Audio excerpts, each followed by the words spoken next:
YouTube, what up? Welcome to another edition of Wrestling with Watts. I'm your host, Watts, and today we're going to talk about Triple H and his bookings. To be honest, if you've been following me for a while, you already know that I point out all of the inconsistencies of these showrunners, Tony Khan, Triple H, all of that. Because to be honest, you can't really expect too much order in wrestling, but still, man, but still. So today I bring to you five things that Triple H is doing wrong and he needs to rectify it and quick. Number five, Triple H is booking Rhea Ripley way too strong. Way too strong. There's no reason why it's taking 4 and 5 women to take down one Rhea Ripley. Like, I understand that Triple H likes the muscle mommies. I like them too. I'm happy that Triple H gives the Rhea Ripley's, the Lash Legends, the Raquel Rodriguez, the Bianca Belairs, and all of the other muscle. I appreciate that he gives them that much respect, because of he has a type. He has a type. But that's neither here nor there. But there's no reason why it should be taking lead pipes to stop Rhea Ripley. Like, I understand that they did this to write her off because she fractured her hand and stuff like that. But still, when she comes back, you already know is as good as done. It's all she wrote. You already know when she comes back, she's probably taking the championship. And knowing WWE and knowing Triple H, he's gonna try to stretch this all the way to next year's WrestleMania 41. I know his game, and I'm very familiar with his game. But to be completely honest, when he does things like that, that cheapens the product a little bit. That make your champion look weak. And I understand that y'all are they're giving Liv Morgan these accolades. They had her win the Crown Jewel Championship, stuff like that.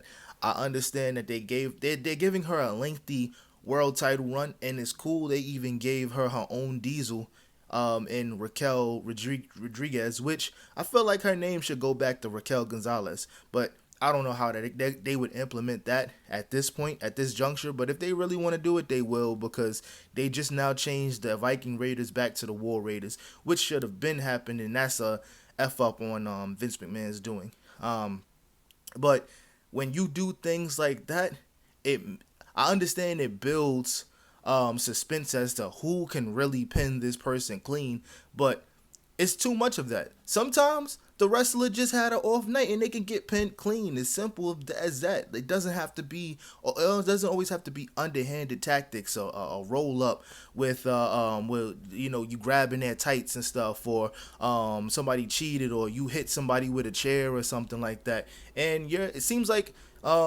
this train is going back and forth a lot more frequent these days. But it's funny because, like I said, the train never comes this frequent when I'm waiting for it, but the train want to go back and forth while I'm doing my videos and stuff like that. Ain't that a coincidence? But I am from New York City, and yes, it's loud.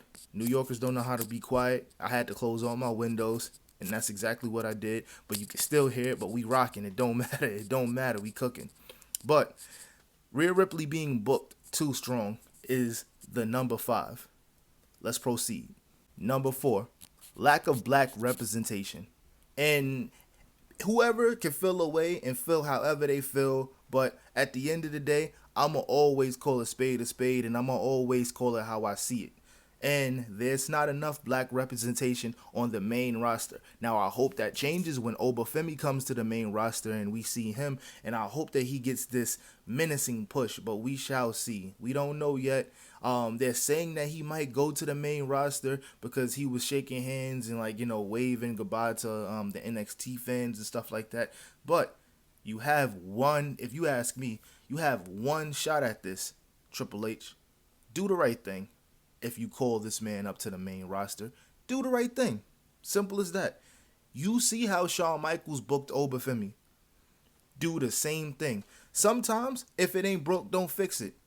Like what the problem with what Vince McMahon was doing this whole time, when he would bring people up from the NXT developmental to the main roster, is change their gimmicks. He'll mess around and everything that made that person unique in NXT, he would take that away from them. But I'm veering off topic. do the right thing in regard to Obafemi, but we need to see more. We need to see more representation. There's no reason why, and I'm always gonna harbor on this.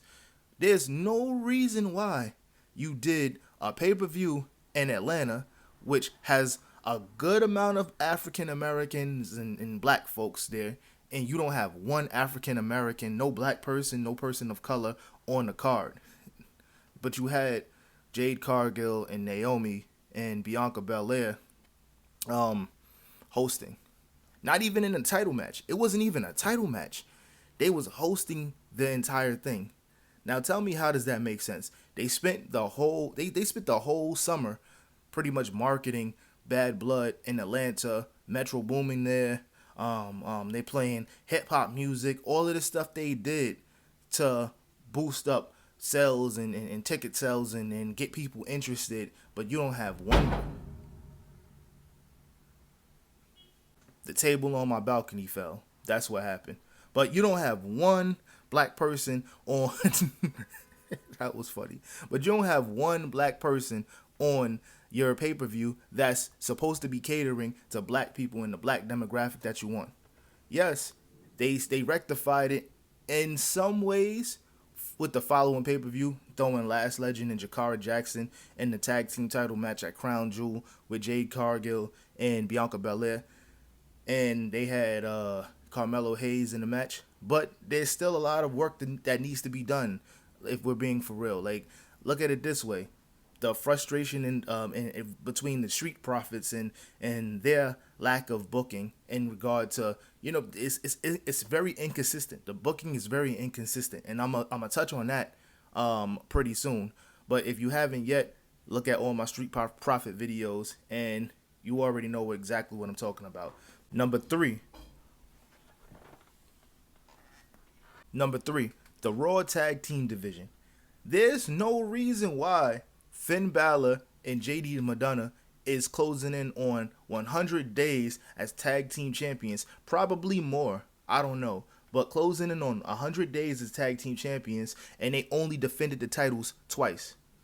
In what world does that make any sense? Tell me. 2 title defenses over the course of 2 and 3 months, probably almost 4 months. That doesn't fly. That doesn't make any sense.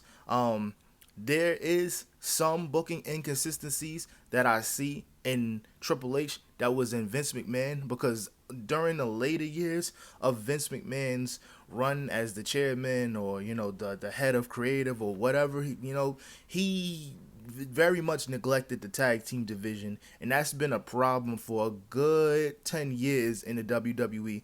It gets better, it's like we have like little months where it spikes up, because they're doing a pretty decent job in regard to the Motor City Machine Guns being the tag team champions, but they're still not doing things quite right, because if we're being for real, DIY and the Street Profits should be beefing with each other right now. There's no reason why Pretty Deadly was thrown in the mix and they had to face Pretty Deadly. After the whole shenanigans with them both pinning Pretty Deadly at the same time in the triple threat tag team matches and stuff like that, we saw it. It was what it was. But at the same time, if these two teams have a beef with each other, they need to settle it. Why are we just throwing random tag team matches together? It doesn't make any sense. It really never made sense. But primarily, the Raw tag team division is weird. And there's no reason why NXT is the best tag team division in WWE. Why does NXT have the best tag team division in WWE? They also have the best women's division in WWE as well. But there's no reason why your developmental brand should have better tag teams on their roster and have and dictate and dedicate more time and more screen time for their tag teams to get their stuff off. But the main roster, Monday Night Raw, doesn't do it. But that's number 3 for you. Number 3. Number 2, predictability. Predictability in the WWE is at an all-time high. I understand that this sport is predetermined, and I understand that we all got our favorites. We already know most of the time, months ahead, what the bookers and what the story, the screenwriters and stuff like that want to do with these specific superstars, but they can switch it up every now and again because there's no reason why I should be able to watch a title match with the Street Profits and know they're not going to win. Every time, every single time they have a tag team title match, like that last time they had the tag team title matches, it was the one time where I legit was like, all right, they might just get it this time, because you mean to tell me from this point all the way back from 2021, they've been being put in these positions to win the tag team titles, and they don't get booked to win the tag team titles? Doesn't make any sense. There's no reason why I should be able to say when Jimmy Uso was beefing with Jay Uso and Jay Uso went for the Intercontinental Championship and almost beat Gunther, there's no reason why I should have been able to say, yo, Jimmy Uso's definitely going to interfere.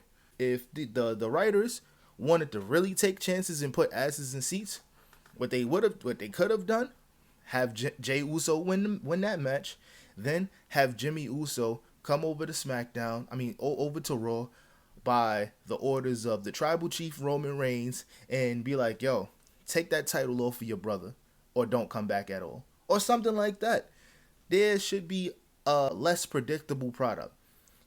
Sometimes catch us off guard. Why not? Like, these title reigns don't gotta be long title reigns, but I remember on any given Raw, SmackDown, a title could change hands. I miss that. And I'm not just talking about the United States Championship or the Intercontinental Championship. I'm talking about World Championships too. Any given Raw, any given SmackDown, hell, any given Heat or Velocity, the title could change hands. I don't understand why Triple H is so afraid to take chances sometimes. Those chances will pay off in the long run, as long as you're not making the chances that you're taking make no sense. They can always do, like, swap the belts. You know what I'm saying?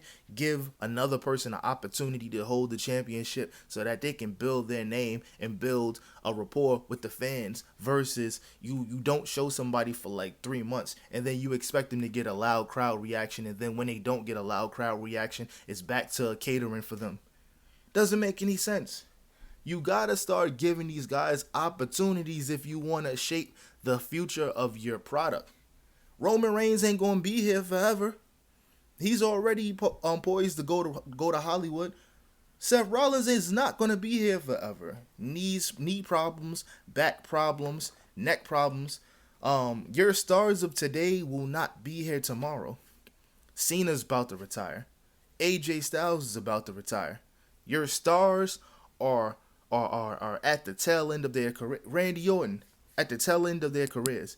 Build new stars, and the only way you build new stars is by just taking chances, allowing certain guys to get screen time. That's how you build that. Over time, you build your reputation, you build a rapport with the fans. How could a wrestler build a connection with the fans if they're not being featured accordingly? Make it make sense. Understand. But number 2, predictability. Number 1, long-term storytelling. I understand that sometimes long-term storytelling is cool, because look what we got. We got the Bloodline storyline that's been going on for about 4 years now. I like that. I'm okay with that. That works. But not every single thing needs to be a long-term thing. There's no reason why Austin Theory and Grayson Waller are still a tag team and they're still planting the seeds for an implosion or a breakup. They've been doing this since spring of this year. There is no reason why this should still really be a thing, to be honest. There's no reason why Judgment Day should still be beefing with Rhea Ripley and Damian Priest. It should have been done already. It should be done. Like, when you do that, when you do things like this, you open the door for number 2, the predictability of the product. You don't have to do this all the time. Some grudge matches or some feuds or some storylines should only last about a month. We do 4 Raws and then the go home show, and then we do the PLE for the rubber match. That's how it should be. It should not always be a situation where the storyline have to drag on for 6 months we gotta see the storyline drag on for damn near a year. There's no reason why Logan Paul and LA Knight should have been beefing for as long as they've been beefing before LA Knight took the title at SummerSlam. It made no sense. They could have got that done. They could have took the title off of Logan Paul at, like, I don't know, one of like Backlash or something like that. Do it at Backlash and then have LA Knight face somebody else that could be a good competitor and have a good feud. Like, when you drag these things on for too long, you open the door for predictability and you open the door for people to get bored. There's no reason why we should be seeing a drag in a feud between, I don't know, freaking Damian Priest and Finn Balor. That should have been done already. Let Finn Balor need to be doing something else. By the way, there's a lot of holes in these games and a lot of holes in, like, the booking, and no pay per view, no promotion, nothing like that. It's not going to be perfect, but at the same time, like, let's give the fans what they want. We want different storylines, and we want different people getting opportunities to have these type of storylines and get burned. It doesn't always have to be that cut and dry. It can just be quick. Sometimes the quicker ones keep people's attention better. The only one that makes sense right now is the Bloodline storyline and the New Day slowly breaking up, which could come to a conclusion at this Raw. This Raw that next Monday that's coming up. It's supposed to be the 10-year anniversary, and I have a video out right now about that. But that makes sense. But I'm not going to hold y'all that much longer. Let me know what y'all think in the comments. Like, subscribe, tap in with me. Told y'all, this is not, I'm true to this. This is what we do. We cooking up. Got more content coming, mad shit coming. I'm proud. First and last time listeners, I appreciate y'all. Subscribers that's been here, I don't have a lisp, I swear. But I appreciate y'all. I do. I really appreciate everything that you're doing. Tapping in, commenting on everything. New visitors, new viewers, I appreciate y'all. Hopefully you stick around. If not, I understand. I'm still learning this over time. I'm not perfect, but I'm getting better slowly but surely. This is helping me with my public speaking, and I appreciate it. All right, but nonetheless, I'm out. I'm tired of New York sometimes, but I'm out. Peace.